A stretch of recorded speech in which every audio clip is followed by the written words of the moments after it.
ตอนเช้าวันที่10เมษายน2026นี้กองบัญชาการปกสแขวงบริคำไซได้เปิดกองประชุมผ่านแผนป้องกันเฉลิมฉลองส่งท้ายปีเก่าและต้อนรับปีใหม่ลาวพศ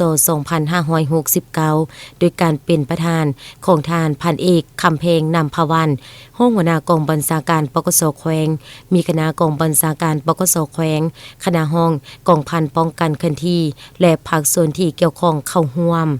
กองประชุมได้ผ่านแผนป้องกันงานบุญปีใหม่ลาวพศ2569นับแต่วันที่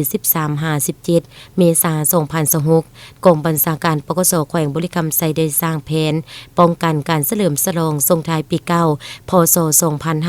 2568และต้อนรับปีใหม่ลาวพศ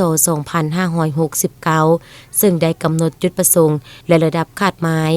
กำหนดพื้นที่จัดวางกำลังลงรับผิดชอบกวดกาติดตามเป้าหมาย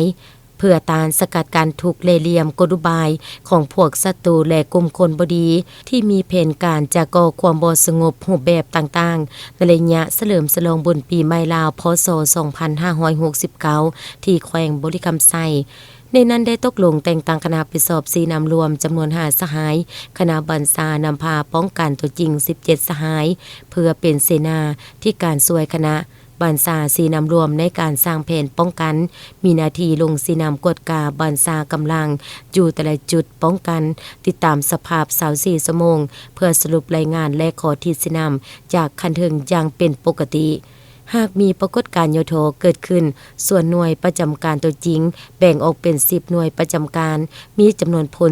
488สหายนอกนั้นยังได้ขึ้นแผนพาหนะหับไซเป็นต้นรถหับไซวิชาเฉพาะรถมอดไฟ